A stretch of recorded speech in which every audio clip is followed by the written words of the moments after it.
जय हिंद दोस्तों, कैसे हैं आप लोग। तो आज हम बात करने वाले हैं साल 2014 में आई एक कैनिबल डिस्टर्बिंग फिल्म वैक्स के बारे में। दोस्तों, इस फिल्म की कहानी काफी खतरनाक है और इसके एंड में एक ट्विस्ट भी है जो आपको बेहद पसंद आएगा, तो आप इस वीडियो को अंत तक जरूर देखिएगा। फिल्म की स्टार्टिंग में हमें एक कैनिबल डॉक्टर दिखाया जाता है जिसने एक लड़की विक्टिम को बांध रखा था। उसने उसकी आंखों में मोम चिपका रखी थी ताकि वो देख ना पाए और उसके मुंह को उसने गैग कर रखा था।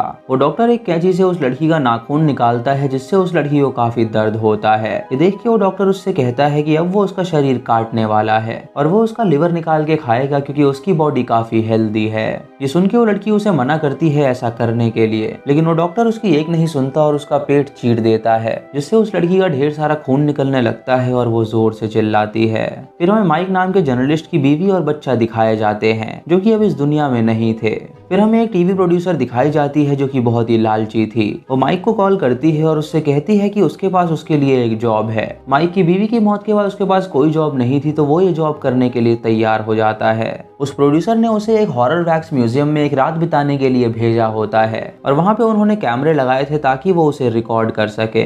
वो म्यूजियम हॉन्टेड माना जाता था और ऐसा कहा जाता था कि रात को यहाँ पे कोई भी नहीं रुक सकता। इसीलिए वो लोग ये एक्सपेरिमेंट कर रहे थे देखने के लिए कि आखिर रात को वहाँ पे क्या होता है। माइक अपने क्रू मेंबर स्टीव के साथ वहाँ पे जाता है और वहाँ के मालिक से मिलता है। माइक उससे पूछता है कि आखिर इस म्यूजियम में ऐसा क्या है जो लोग यहाँ आने से डरते हैं। तो मालिक उसे बताता है कि उसने यहाँ पे हॉरर लेजेंड्स का वैक्स बनवाया हुआ है। फ्रैंकेनस्टाइन, माइकल मायर्स और लेदरफेस जैसे बहुत सारे कैरेक्टर्स यहाँ पे मौजूद हैं। माइक उससे पूछता है कि यहाँ पे रात को लोग क्यों नहीं आना चाहते। तो मालिक उसे बताता है कि एक दिन उसका एम्प्लॉय यहाँ पे रात को रुका हुआ था और सिर्फ 2 घंटे में ही वो यहाँ से निकल गया क्योंकि उसका कहना था कि यहाँ पे कुछ अजीब सी आवाजें आ रही थी। उसके बाद वो उसे एक पुतले के पास ले जाता है जो कि एक कल्ट को दर्शाता था। वो उससे कहता है कि ये पुतला फॉर्च्यून बताता है और जब माइक उसके पास जाता है तो पुतला उससे कहता है कि वो मरने वाला है। उस म्यूजियम का मालिक माइक को बताता है कि यहाँ पे सबसे नया वैक्स आया है डॉक्टर नॉक्स का और ये वही डॉक्टर है जो कि अपने विक्टिम्स को मार के उनका मांस खाया करता था। वो डॉक्टर अभी जिंदा है और वो जेल में है, लेकिन वो इतना प्रचलित है कि उसका वैक्स उसे यहाँ पे लगाना ही पड़ा। वो उसे ये भी बताता है कि डॉक्टर नॉक्स को स्नफ फिल्म बनाने का बहुत ही शौक था और इसीलिए वो अपने हर विक्टिम को रिकॉर्ड किया करता था। उसके वैक्स के पास उसने एक टीवी रखी हुई है जहाँ उसकी सारी टेप्स मौजूद हैं। फिर हमें डॉक्टर नॉक्स की एक टेप दिखाई जाती है जहाँ वो एक प्रोस्टिट्यूट को पिकअप करता है। वो उसे अपने अड्डे पे लेके जाता है और उसे निवस्त्र होने के लिए कहता है। जब वो लड़की निवस्त्र होती है तो वो उससे कहता है कि उसका मांस बहुत ही स्वादिष्ट होगा और ये कह के वो उसके सर पे वार कर देता है जिससे वो लड़की बेहोश हो जाती है। जब उस लड़की की आंखें खुलती हैं तो वो अपने आप को बंधा पाती है और डॉक्टर नॉक्स उसके कान में एक कील घुसा देता है जिससे उसकी मौत हो जाती है। उसके बाद डॉक्टर नॉक्स की हमें दूसरी विक्टिम दिखाई जाती है जिसकी आंखें उसने निकाल ली थी। म्यूजियम में स्टीव माइक से पूछता है कि क्या वो सच में यहाँ पे अकेले रहने के लिए तैयार है, तो माइक उससे कहता है कि वो पूरी तरह तैयार है। तभी माइक की प्रोड्यूसर उसे कॉल करती है और उससे कहती है कि वो वहाँ पे मौजूद हर चीज को रिकॉर्ड करे। रात को वहाँ पे जो कुछ भी घटनाएं होंगी उसे वो रिकॉर्ड करनी होंगी और वो सुबह 4 बजे उसे कॉल करेगी और उससे पूछेगी कि वहाँ पे क्या हुआ है। उसके बाद माइक म्यूजियम में जाता है जहां वो सबसे पहले डॉक्टर नॉक्स के स्टैचू को देखता है। वो कैमरा में देख के बताता है कि डॉक्टर नॉक्स अभी जिंदा है और उसका स्टैचू भी बना दिया गया है। उसके बाद वो उसकी स्नफ फिल्म प्ले करता है जहाँ पे डॉक्टर बताता है कि वो इंसान का मांस खाना बहुत पसंद करता है क्योंकि इंसान के मांस जैसा स्वाद कहीं और नहीं मिलता। उसने अपने पीछे स्ट्रेचर पे एक विक्टिम को लिटा रखा है जिसे वो बहुत जल्द खाने वाला है। माइक ये देख के उसकी वीडियो पॉज कर देता है और वहाँ से चला जाता है और हम देखते हैं कि वो वीडियो अपने आप प्ले हो गई है जहाँ हम डॉक्टर नॉक्स को देखते हैं जो कि अपनी विक्टिम की आंखों पे वैक्स डालता है और उसके बाद उसे मार के खा जाता है। इधर न्यूज में एक जर्नलिस्ट डॉक्टर नॉक्स के जेल के बाहर खड़ी होती है। वो डॉक्टर नॉक्स पे एक डॉक्यूमेंट्री बना रही थी और वो उसके घर भी जाती है ये देखने के लिए कि वो कहाँ पे इंसानों को टॉर्चर किया करता था। वो उसके रूम में पहुंचती है जहाँ पे एक स्ट्रेचर था और वहाँ पे कई सारे औजार मौजूद थे। इधर माइक म्यूजियम में अकेले होता है और उसे वहाँ पे कोई भी घटना नजर नहीं आती। फिर हमें डॉक्टर नॉक्स से एक और स्नफ टेप दिखाई जाती है जहाँ उसने अपने विक्टिम को उल्टा लेटा रखा था और वो उसके पीठ का कुछ मांस निकालता है। उसके बाद वो उसे एक बोल में रखता है और एक वाइन के साथ उसे खाता है। वो बताता है कि उसके विक्टिम के पीठ के मांस का टेस्ट बहुत ही स्वादिष्ट था और वो फिर से उसे दोबारा ट्राई करना चाहेगा। उसके बाद वो अपनी टेप में एक बॉल दिखाता है और सबसे कहता है कि उन्हें खुश रहना चाहिए। इधर माइक उस वैक्स म्यूजियम को एक्सप्लोर करता है जो कि काफी डरावना था।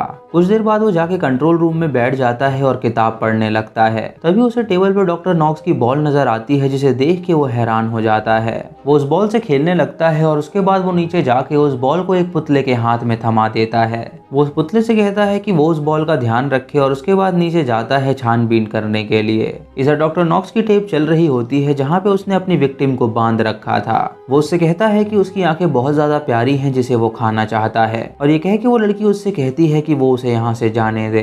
डॉक्टर नॉक्स तुरंत एक औजार निकालता है और उसकी दोनों आंखें फोड़ के उसे बाहर निकालता है और उसके बाद उसके सामने ही उसकी आंखें खाने लगता है। इधर माइक एक लड़की के पुतले के पास पहुंचता है जहां वो उसका फिगर देख के कहता है कि उसका फिगर उसकी बीवी की तरह है। फिर वो अपनी बीवी को याद करता है जब वो बीच पे वेकेशन मनाने गए थे, और हम देखते हैं कि उसकी बीवी एक बड़ा सा नेकलेस पहना करती थी और उसे वो अपना लकी चार्म मानती थी। माइक ये याद करके बहुत खुश होता है और उस जगह को एक्सप्लोर करने लगता है। तभी वो नोटिस करता है कि जिस पुतले के हाथ में उसने बॉल रखी थी अब वो बॉल वहां से गायब है। ये देख के वो हैरान हो जाता है और उस बॉल को सर्च करने लगता है, लेकिन वो बॉल उसे कहीं नहीं मिलती। फिर हमें डॉक्टर नॉक्स की टेप दिखाई जाती है जहां उसने एक लड़के को बंदी बना रखा था। उस लड़के से कहता है कि वो उसका पैंक्रिया खाना चाहता है, और उसके बाद वो उसे स्ट्रेचर पे लिटा के उसका पेट काटता है और उसका पैंक्रिया निकाल देता है, और उसके बाद उसके घाव को स्टिच कर देता है। माइक वहां पे आता है और उस टेप को देखने लगता है, और अब वो वहां पे डरने लगा था और उसे अपने बीवी के ही ख्याल आ रहे थे। वो देखता है कि डॉक्टर नॉक्स कैसे अपने विक्टिम को मार रहा है, और तभी उसकी नजर डॉक्टर नॉक्स की बॉल पे पड़ती है जो कि उसके पुतले के नीचे पड़ी हुई थी। ये देख के वो हैरान हो जाता है और सोचने लगता है कि आखिर ये बॉल यहाँ पे अचानक कैसे आ गई। वो इधर उधर सर्च करता है लेकिन उसे वहाँ पे कोई भी दिखाई नहीं देता। तभी उसे प्रोड्यूसर का कॉल आता है जो उससे पूछती है कि क्या वहाँ पे कोई घटना हुई है। तो माइक उसे बताता है कि उसे यहाँ पे कुछ अजीब सा फील हो रहा है तो वो मदद के लिए लोगों को भेजे, लेकिन वो प्रोड्यूसर उससे कहती है कि वहाँ जो कुछ भी हो वो उसे रिकॉर्ड करता रहे, और ये कह के वो फोन को काट देती है। बातों में माइक के हाथ से बॉल नीचे गिर जाती है और जब फोन कटता है तो वो देखता है कि बॉल वहां से गायब हो गई है। ये देख के वो हैरान हो जाता है और सोचने लगता है कि आखिर कौन उस बॉल को यहाँ से ले जा रहा है। इससे वो पागल सा हो जाता है और वो हर एक पुतले को शक की निगाह से देखने लगता है, क्योंकि उसे लग रहा था कि शायद उन पुतलों में से कोई एक इंसान है। उसे लगता है कि कोई उस पर नजर रखे हुए है और उसे बेचैनी सी होने लगती है। इसीलिए वो वॉशरूम में जाता है और फ्रेश होकर अपना मुंह धोता है। जब वो म्यूजियम में जाता है तो वो अपने सामने किसी को खड़ा पाता है। उसे लगता है कि शायद वहाँ पे कोई है, लेकिन जब वो उसके पास जाता है तो वो देखता है कि वहाँ पे एक पुतला है, मानो किसी ने उसे उठा के वहाँ पे रखा हो।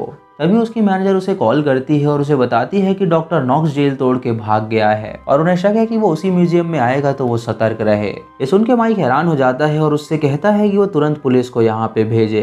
जब वो डॉक्टर नॉक्स के पुतले के रूम में आता है तो वो देखता है कि उसका पुतला वहाँ से गायब है। ये देख के वो हैरान हो जाता है और सामने बड़े कैमरा में रिकॉर्डेड फुटेज देखता है जहाँ उसे पता चलता है कि वो डॉक्टर नॉक्स का पुतला नहीं था बल्कि वो खुद डॉक्टर नॉक्स था, जो कि अपने पैरों से यहाँ से चल के गया है। ये देख के वो बहुत डर जाता है और सोचने लगता है कि अब उसका क्या होगा। जब वो नीचे जाता है तो वो डॉक्टर नॉक्स को अपने सामने खड़ा पाता है, लेकिन जब वो उसके नजदीक जाता है तो वो देखता है कि वो डॉक्टर नॉक्स का पुतला है। तभी वो असली डॉक्टर नॉक्स को देखता है और वो छुप जाता है और डॉक्टर नॉक्स उसे वहाँ पे ढूंढ रहा होता है।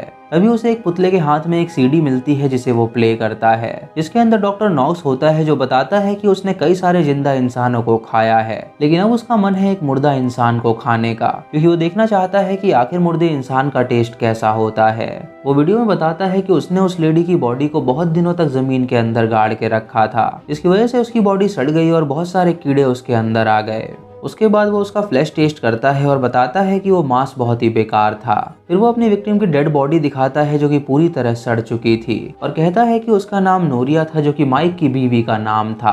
तभी माइक उस लाश के गले में ठीक वैसा ही नेकलेस देखता है जैसा उसकी बीवी पहना करती थी, और ये देख के वो समझ जाता है कि ये उसकी बीवी की ही डेड बॉडी है, जिसे किसी और ने नहीं बल्कि डॉक्टर नॉक्स ने ही मारा था। ये देख के वो जोर से चिल्लाने लगता है और तभी वो अपने पास डॉक्टर नॉक्स को आता हुआ देखता है। ये देख के वो वहाँ से भागता है और तभी वहाँ की लाइट चली जाती है। वो अपने कैमरे में नाइट मोड ऑन करता है और इधर उधर घूमने लगता है, और तभी डॉक्टर नॉक्स उसके सामने आता है जो कि उसे ढूंढ रहा होता है। वो डॉक्टर नॉक्स के टॉर्चर रूम में जाता है ताकि वो वहाँ पे छुप सके, लेकिन तभी डॉक्टर उसका दरवाजा बंद कर देता है जिससे वो वहाँ पे ट्रैप हो जाता है। वो किसी तरह वहाँ से बाहर निकलता है और तभी मैनेजर का उसे कॉल आता है। वो मैनेजर से कहता है कि यहाँ पे डॉक्टर आ चुका है जो कि उसे ढूंढ रहा है। तो मैनेजर उससे कहती है कि वो चिंता ना करे, उसने पुलिस को वहाँ पे भेज दिया है। हम उसके पीछे डॉक्टर नॉक्स को देख पाते हैं जो कि उसकी बातें सुन रहा था। माइक वहाँ से भागने की कोशिश करता है लेकिन डॉक्टर नॉक्स उसे पकड़ लेता है, इसीलिए माइक उस पर हमला करता है जिससे डॉक्टर नॉक्स नॉक्स नॉकआउट हो जाता है, लेकिन तभी वो उठता है और उसका पीछा करने लगता है। माइक एक पुतले के पीछे जाके छुप जाता है, लेकिन डॉक्टर नॉक्स उसे पकड़ लेता है और उसके बाद उसे अपने टॉर्चर रूम में ले जाके वो उसे बांध देता है। वो उसकी एक स्नफ वीडियो बनाता है और उससे कहता है कि वो उसका लिवर और पैंक्रिया टेस्ट करना चाहता है। वो उससे ये भी कहता है कि वो चिंता ना करे, उसे दर्द नहीं होगा क्योंकि उसने उसे दर्द कम करने की गोली दे रखी है। वो एक ब्लेड से उसका पेट काटता है और उसके पेट के अंदर से वो मांस के टुकड़े निकालता है। और दोस्तों यकीन मानिए ये सीन बहुत ही ज्यादा खतरनाक था। उसके बाद वो उसके मांस को खाता है और उससे कहता है कि उसका मांस बहुत ही ज्यादा स्वादिष्ट है। वो उसके घाव को स्टिच कर देता है और उसके बाद खुद उसे ही उसका मांस खिलाता है। वो उससे कहता है कि वो कुछ देर के लिए ऊपर जा रहा है वाइन लेने के लिए, तो वो यहाँ से भागने की कोशिश ना करे। जब वो ऊपर जाता है तो माइक सोचता है कि उसने उसकी बीवी को कैसे मारा होगा। ये सोच के उसे बहुत गुस्सा आता है और वो उठ के वहां से भागने की कोशिश करता है, लेकिन उसके इंटरनल ऑर्गन्स इतने डैमेज थे कि वो चल नहीं पाता और वो नीचे गिर जाता है। तभी वहाँ पे डॉक्टर नॉक्स आता है और उसे ऊपर उठाता है और उसे बताता है कि वो यहाँ से भाग नहीं सकता। वो उससे ये भी कहता है कि उसने स्टिच करने से पहले उसके पेट में एक चूहा डाल दिया था, जिसने अब तक उसके पूरे इंटरनल ऑर्गन्स को कुतर दिया होगा। ये सुन के माइक को अंदर चूहा फील होने लगता है और उसे डॉक्टर पे बहुत ज्यादा गुस्सा आता है। वो एक रॉड उठाता है और उससे डॉक्टर का मुंह तोड़ देता है और देखता है कि वो एक पुतला है और नीचे गिर के उसकी वहीं पे मौत हो जाती है। अगली सुबह हमें वो रिपोर्टर दिखाई जाती है जो कि उस म्यूजियम में आई थी माइक को देखने के लिए। वो जब उस म्यूजियम में जाती है तो वो देखती है कि डिटेक्टिव और डॉक्टर उसके केस पे तहकीकात कर रहे हैं। वो माइक की बॉडी के सामने बैठे हुए हैं जो कि बिल्कुल सही सलामत थी। डिटेक्टिव डॉक्टर से पूछता है कि आखिर उसके मौत की वजह क्या हो सकती है, तो डॉक्टर उससे कहती है कि उसकी मौत की वजह सिर्फ डर था। यानी दोस्तों वहाँ पे कोई भी डॉक्टर नॉक्स नहीं था जिसने उसको टॉर्चर किया था, बल्कि ये सभी उसके दिमाग में चल रहा था जिसकी वजह से उसकी मौत हुई थी। इधर मैनेजर स्टीव के पास आती है और उससे कहती है कि वो माइक की सारी फुटेज को निकाल दे। स्टीव उससे कहता है कि उसने माइक के साथ बिल्कुल अच्छा नहीं किया। तो मैनेजर उससे कहती है कि अगर उन्हें फेमस होना है तो उन्हें एक्सपेरिमेंट करना ही था। यानी दोस्तों वो बॉल और सीडी वो सभी उस मैनेजर ने वहाँ पे रखवाई थी ताकि वो माइक के माइंड को ट्रिगर करे और उसे अपने बीवी और बच्चे की याद आए और वो डर के मारे कुछ ऐसी हरकत करे जिससे उनका टीवी शो फेमस हो सके। दोस्तों ये तरकीब काम कर गई थी जिसकी वजह से माइक वहाँ पे मर चुका था। फिर हमें डॉक्टर नॉक्स दिखाया जाता है जो कि जेल में था और वो काम कर रहा था। फिर हम फ्लैशबैक में देखते हैं कि बीच में माइक के बेटे के पास डॉक्टर नॉक्स आया था और उसे उसने बॉल दी थी और उसके बाद उसे मार डाला था और हो सकता है कि उसने उस बच्चे का भी मांस खाया हो। यानी दोस्तों माइक के बीवी और बच्चे को डॉक्टर नॉक्स ने ही मारा था। और इसी के साथ ये मूवी यहीं पे खत्म हो जाती है।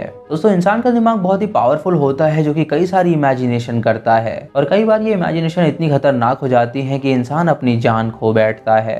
तो दोस्तों ये थी इस फिल्म की कहानी और आपको इसका ट्विस्ट कैसा लगा आप हमें कमेंट सेक्शन में जरूर बताएं। दोस्तों अगर आप चैनल पे नए हैं तो इसे सब्सक्राइब करें और बेल आइकॉन दबाएं नोटिफिकेशंस के लिए।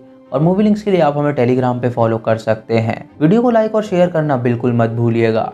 तो मैं मिलता हूँ आपको अगली वीडियो में, तब तक के लिए जय हिंद।